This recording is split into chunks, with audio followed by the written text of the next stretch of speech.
I flew 106 missions in Vietnam. So, like I say, it was a job.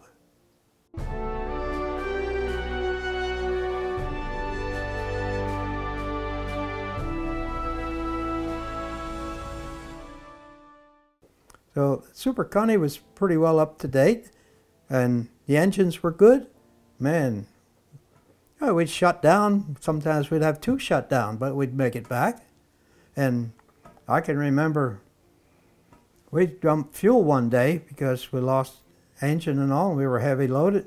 Dump fuel. Well, when you dump fuel, you can't reverse props because you suck the fuel up into the engine. You get a fire. Well, then you have to brake. Well, when you brake, then your brakes catch on fire. So if you dump fuel and you're coming in with engines out, you call, declare emergency. The fire trucks are along the runway. And one day coming back, the aircraft commander says, "Cliff, you tell me when everybody's out." And I said, "Okay." Well, we landed, and the brake did catch fire, but the fire crew was there. They put it out. In about 8 seconds, I says, "Everybody's out, I'm leaving." He says, "I'm behind you." 8 seconds, 19 guys leave out the airplane. They're moving. Our biggest problem, like I say, was other airplanes. One day we took off and we had to make an emergency dive because KC-135 was going in to land. We were close enough that the whole plane shook. But we had air superiority, so flying wasn't too bad. You know about the big turkey shooting in Vietnam. Well, the MiGs were up just outside Saigon. The 105s were the main fighter. They'd be bomb loaded. They'd be going up for a target. MiGs would come up, they'd drop their bombs and run. Well, the big turkey shoot was, instead of 105s, it was F4s went up. The MiGs came up, and they come at them like, "Hey, these will drop their bombs and run." No, they didn't. They shot 8 out of 10 out, down. That was the end. From then on, air superiority. And then, of course, the weather, that was the big bad problem. One night, the wing commander, squadron commander, and officers, they were at the command center seeing how we were doing because a big storm had moved in. We had to penetrate it to go home. And when it was time to go home, the pilot looked at me and said, "Okay, you got it." So I put my head in the radar scope. The navigator flew as co-pilot because we wanted more eyes looking out for other airplanes and all. And that's where, of course, the 42 radar was. So I put my head in the scope and I picked our way through. And that's when I didn't do it by myself. The Lord was with me. I had that. If you've ever had that nice warm feeling with the 23rd zone going through your mind, you're not saying it, but it's there. And when we broke out and we called pigeons and told them what our ETA was for home station, pilot looked at me and said, "I never thought we'd see home station tonight," but we did.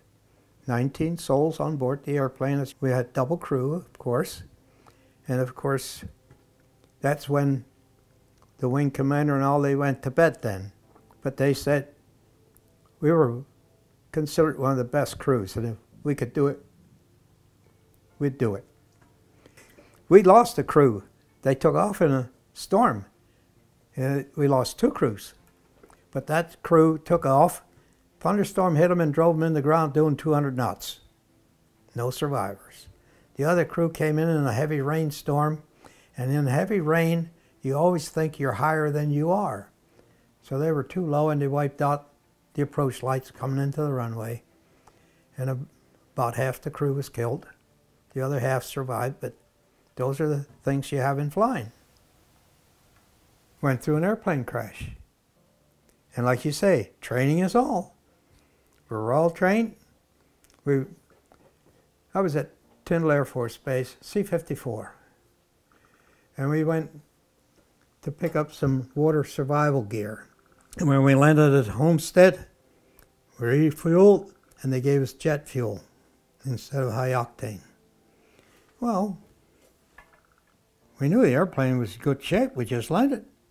So when we went out, we fired up and we says, we're ready for takeoff. He said, Roger, take the active. We took the active. We got 600 feet in the air and everything turned sour.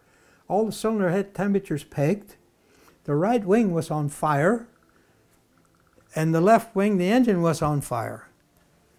And you know, you went through that checklist maybe 6, 10 times. Nothing you could do. So we crash landed and I went back and here's this big box of, I don't know, maybe weighed 500, 600 pounds. With all the adrenaline flowing, I just picked it up and rolled it back. And the water survival guy, he opened the door, he says, I'm in water up to my neck. I says, well, you go upwind. So I went upwind along the airplane and came to a ditch, water, I went across, hey, there's a road here. So that's where we went, and that's where the ambulance met us.